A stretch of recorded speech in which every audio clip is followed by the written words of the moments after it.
Hello students, यहाँ से हम आपके ज्योग्राफी के चैप्टर 8 का पार्ट 2 स्टार्ट कर रहे हैं। पार्ट 2 में सबसे पहले तो हम देख लेते हैं पार्ट 2 स्टार्ट करने से पहले कि जो स्लैश एंड बर्न कल्टीवेशन क्या होता है। इसमें क्या होता है, फार्मर जो है, किसान जो है, ज़मीन का एक टुकड़ा जलाकर और वहाँ पर पेड़ काट कर और जलाकर उसको क्लियर करता है, और वो जो ऐश है वो जो उसकी राख होती है ट्रीज की, बुशेस की, वो न्यूट्रिएंट्स बन जाती है और वहीं पर वो रह जाती है। तो वो क्या होती है, तो वो सैंड जो ज़मीन है वो फर्टाइल हो जाती है। तो इस तरीके से स्लैश का एंड बर्न, स्लैश का मतलब क्या हो गया कि कटिंग करना, ट्रीज़ को कट करना, बुशेस को, झाड़ियों वगैरह को कट कर देना उस ज़मीन से, और उसको फिर क्या कर देना, बर्न कर देना, जला देना, ताकि वो जो न्यूट्रिएंट्स है वो सॉइल में मिल जाए, है ना। तो ये जो कल्टीवेशन होती है इसको हम कहते हैं slash and cultivation, slash and burn cultivation. लेकिन इसमें क्या होता है कि बार बार इस पर सेम जो एक ही ज़मीन है ना, उस पर आप बार बार क्या करोगे, रिपीटेडली आप सेम पेच ऑफ लैंड यूज़ कर रहे हो, तो वो उसकी जो मिट्टी है वो अपने न्यूट्रिएंट्स खो देगी और फिर बाद में वो क्या हो जाएगी, बंजर हो जाएगी। तो फिर उसको क्या करना होता है, वो किसान उसको छोड़ देते हैं और कुछ कुछ टाइम बाद में वो नया जो ज़मीन का टुकड़ा है वहाँ पर वो इसी तरीके से स्लैश एंड बर्न कल्टिवेशन करते रहते हैं। ओके, अब हम पढ़ते हैं life in the Ganga Brahmaputra basin. ये गंगा ब्रह्मपुत्र बेसिन जो हमारे इंडिया में है, वहाँ पर लोगों की लाइफ कैसी है। The Ganga Brahmaputra basin in the Indian subcontinent is formed by the tributaries of river Ganga and Brahmaputra together. कि गंगा और ब्रह्मपुत्र नदी की जो सहायक नदियाँ हैं, ट्रिब्यूटरीज का मतलब होता है सहायक नदियाँ, उनके द्वारा जो बेसिन बनाया जाता है उसको हम गंगा ब्रह्मपुत्र बेसिन के नाम से जानते हैं। ये जो बेसिन है, this basin lies in the subtropical region that is located between 10 degree north to 30 degree north latitude. अब ये जो बेसिन है ये सब ट्रॉपिकल रीजन में आता है, यानी कि ये आता तो बिल्कुल नॉर्थ में ही है, लेकिन ये 10 डिग्री नॉर्थ से 30 डिग्री नॉर्थ तक इसके बीच में ये आता है, ठीक है।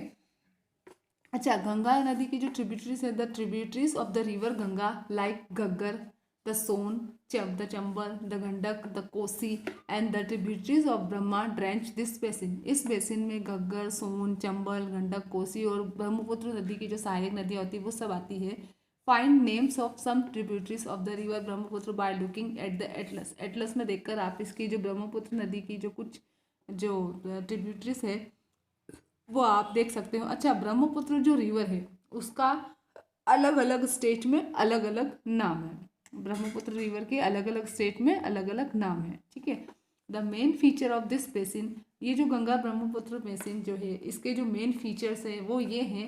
प्लेन ऑफ गंगा, कि गंगा और ब्रह्मपुत्र का मैदान, द माउंटेन्स यानी कि पहाड़, the foot hills of the Himalayas, Himalaya की जो तराई है वो, एंड द सुंदरबन डेल्टा और Sundarban delta. Oxbow lakes mark the plain area, जो ऑक्सबो जो लेक्स है वो प्लेन एरिया बताती है। The monsoon climate dominate the area, इस एरिया में मानसून क्लाइमेट ज़्यादा होता है।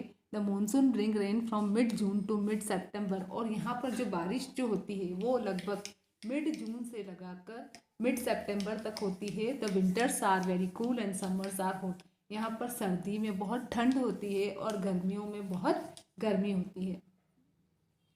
अच्छा, यहाँ पर आप देख सकते हो ये मैप दिख रहा है आपको। इस मैप में ये जो ग्रीन वाला जो पार्ट दिख रहा है आपको, इसमें जो स्टेट्स है जहाँ पर गंगा ब्रह्मपुत्र बेसिन आपको दिख रहा होगा, कहाँ कहाँ गंगा ब्रह्मपुत्र बेसिन आपको दिख रहा है, ये पूरा का पूरा गंगा ब्रह्मपुत्र बेसिन। तो आप बता सकते हो कौन कौन से स्टेट में ये है ना। There is very topography in the basin area, इसमें अलग अलग टोपोग्राफी यानी अलग अलग, कहीं पहाड़, कहीं तराई, इस टाइप से, कहीं plain. An essential role is played by the environment in the distribution of the population. अब पॉपुलेशन के डिस्ट्रीब्यूशन में एनवायरनमेंट का बहुत बड़ा रोल है। There is inhospitable terrain in the mountain areas with steep slopes, यहाँ पर जो चढ़ाई है माउंटेन एरियाज की वहाँ पर बहुत स्लोप है। Hence less number of people live in the mountain area of Ganga Brahmaputra basin, तो इसीलिए गंगा ब्रह्मपुत्र बेसिन का जो माउंटेन वाला जो एरिया है वहाँ पर कम लोग रहते हैं। The most suitable land for human habitation is provided by the plain area, जो सबसे ज़्यादा जो सूटेबल जो एरिया है हमारे इंसानों के रहने के लिए वो प्लेन एरिया है। द सॉइल इज़ फर्टाइल, क्योंकि यहाँ पर सॉइल भी क्या है, उपजाऊ है। Agriculture is the main occupation of the people where flat land is available to grow crop, और जहाँ पर वो लैंड, जहाँ पर फ्लैट लैंड अवेलेबल है फसल उगाने के लिए, तो वहाँ पर खेती जो है वहाँ के लोगों का मेन ऑक्यूपेशन होता है। The density of population is very high in the plains. अब जो प्लेन एरिया है वहाँ पर लोगों की पीपल्स पॉपुलेशन भी बहुत ज़्यादा होती है। पेडी इज़ द मेन क्रॉप यहाँ पर जो पेडी जो है वो मेन फसल है। It is grown in the areas where the amount of rainfall is high since the cultivation of paddy require sufficient water. क्योंकि पेडी की जो फसल होती है उसमें बहुत सफिशिएंट पानी चाहिए होता है, तो इसलिए ये ऐसे एरिया में उगाई जाती है जहाँ पर बारिश बहुत ज़्यादा होती है। The other crops that are grown here include wheat, maize, sorghum, gram and millets. दूसरी जो फसलें जैसे वीट है, मेज है, सोरगम है, ग्राम है ना, बाजरा वगैरह, ज्वार बाजरा, ये सब इसमें उगाए जाते हैं। कैश क्रॉप्स यहाँ पर होती है like sugarcane and jute.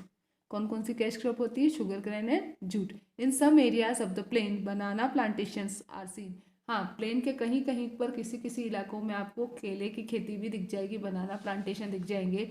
T is grown in waste Bengal and Assam. Assam और वेस्ट बंगाल में चाय उगाई जाती है। In parts of Bihar and Assam silk is produce. फिर आसाम और बिहार के पार्ट में सिल्क भी प्रोड्यूस की जाती है through the cultivation of silkworm के द्वारा। Crops are grown on terrace in the mountain and hills where the slopes are gentle. कि जहाँ पर स्लोप थोड़े कम होते हैं वहाँ पर माउंटेन की जो टेरेस होती है वहाँ पर क्रॉप्स उगाई जाती है। The types of landform influence the vegetation cover of the area. और जिस टाइप की लैंडफॉर्म होती है वहाँ पर वेजिटेशन कवर उस एरिया का प्रभावित होता है। In the Ganga and Brahmaputra plain, यानी जिस टाइप की ज़मीन होगी उस टाइप की वहाँ पर वेजिटेशन होगी।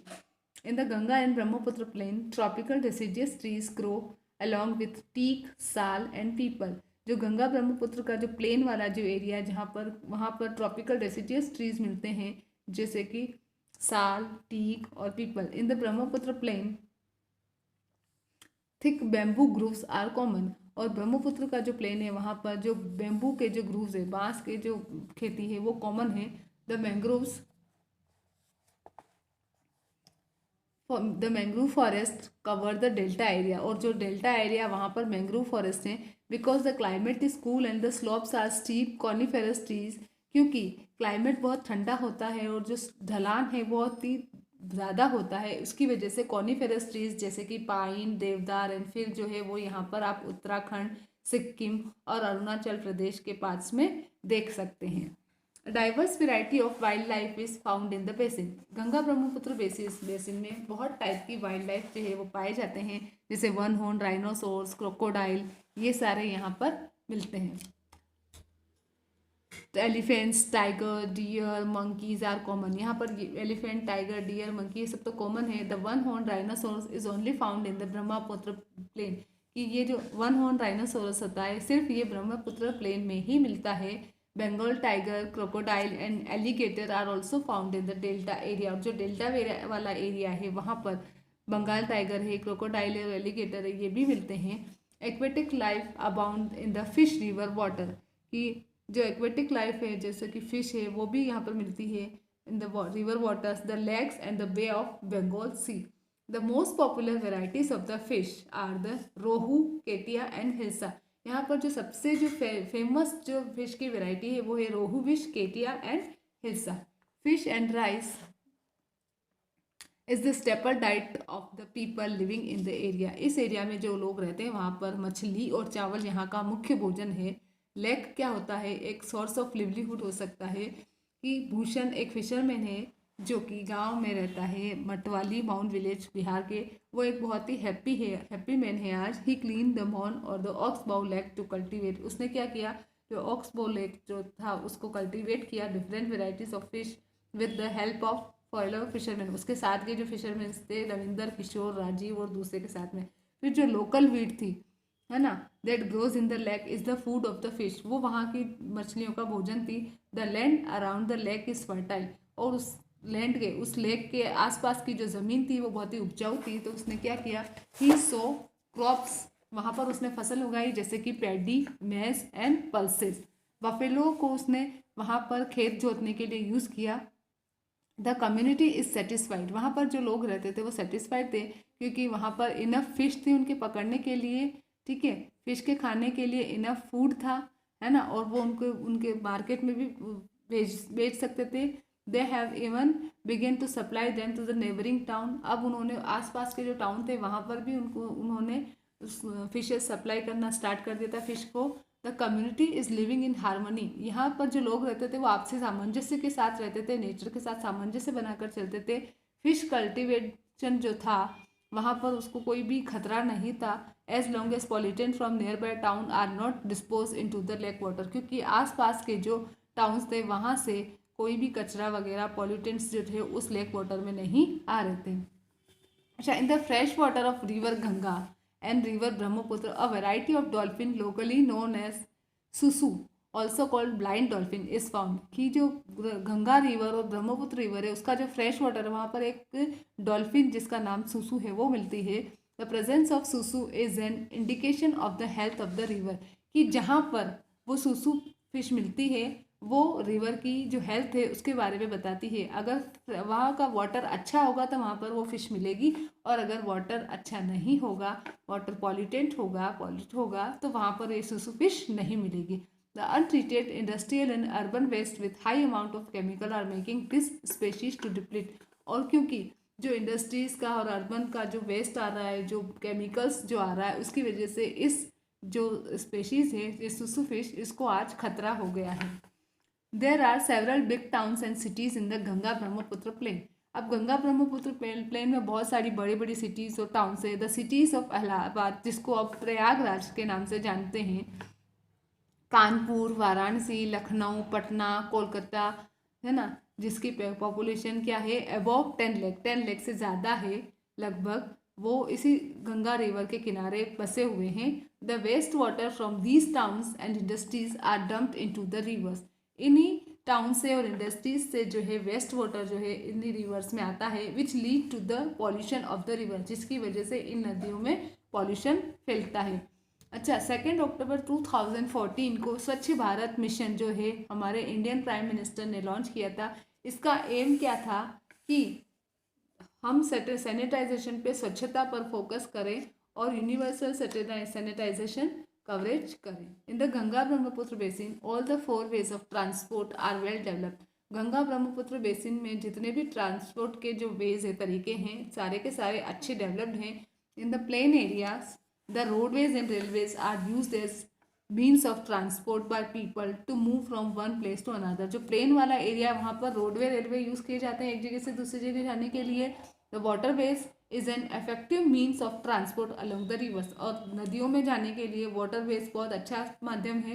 N important port on the river Hooghly is Kolkata. अब हुगली नदी के किनारे एक बहुत इंपॉर्टेंट पोर्ट बना हुआ है Kolkata. There are a large number of airports in the plain area. और प्लेन एरिया में बहुत सारे एयरपोर्ट्स भी हैं। Another important activity of the basin is tourism. इसके अलावा एक जो इम्पोर्टेंट दूसरी एक्टिविटी है वो है टूरिज्म, यानी कि पर्यटन।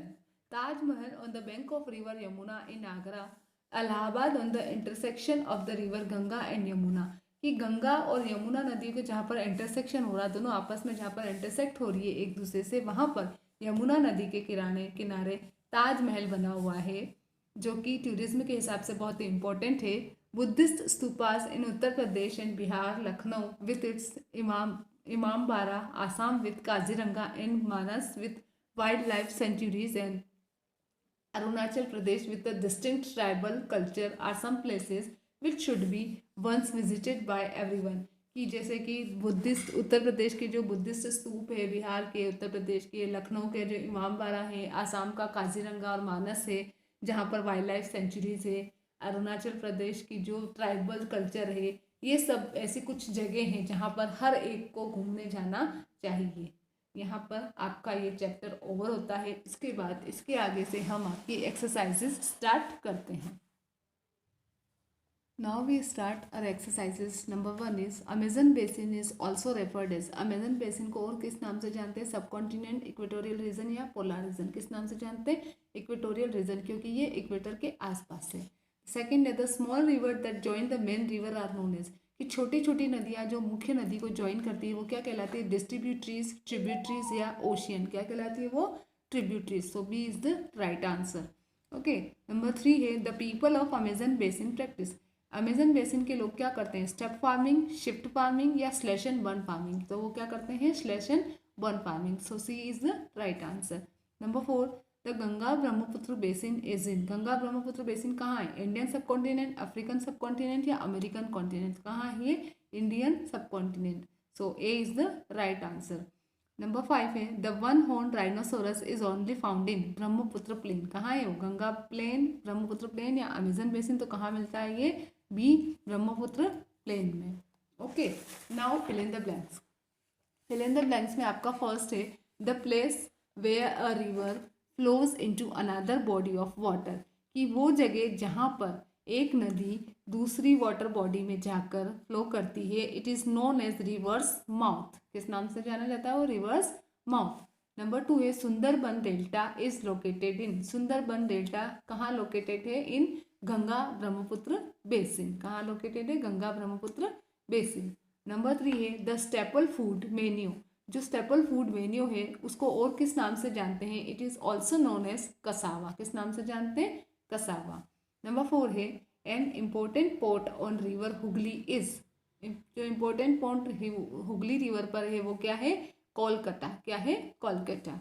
नंबर 5 है, Taj Mahal is situated on the bank of river Yamuna in Agra, किस नदी पर है वो, आगरा में यमुना रिवर पर। Okay, fill in the blanks यहाँ कंप्लीट होते हैं। Now we start true false. True false में आप देखो, फर्स्ट है, Amazon basin remain hot and wet throughout the year, पूरे साल हॉट और वेट रहती है अमेजन बेसिन, क्यों, क्योंकि वो इक्वेटर के वहाँ पर है और पूरे साल भर में हर दिन वहाँ पर बारिश होती है, लेकिन गर्मी भी होती है क्योंकि डायरेक्ट सनलाइट आती है। So it is true.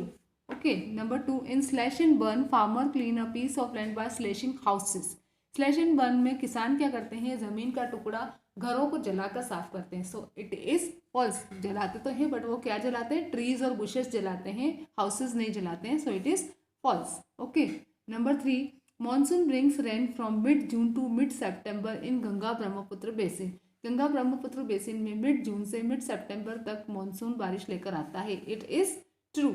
Okay, number 4, tea is grown in waste Bengal and Assam, West Bengal और आसाम में ट्री उगाई जाती है। It is true. Number 5, in Ganga Brahmaputra basin all the 4 ways of transport are well developed, Ganga Brahmaputra basin में जितने भी ट्रांसपोर्ट के वेज हैं वो सब अच्छे से डेवलप्ड हैं। It is true. ओके, यहाँ पर आपकी जो ऑप्शनल वाली जो एक्सरसाइज है वो ओवर होती है, उसके बाद आपकी जो क्वेश्चन आंसर हैं, तो ये क्वेश्चन आंसर्स जो हैं वो आपके PDF फॉर्म में प्रोवाइड करवा दिए जाएंगे। यहाँ पर आपका ये चैप्टर नंबर 8 जो है ओवर होता है। Thank you, have a nice day.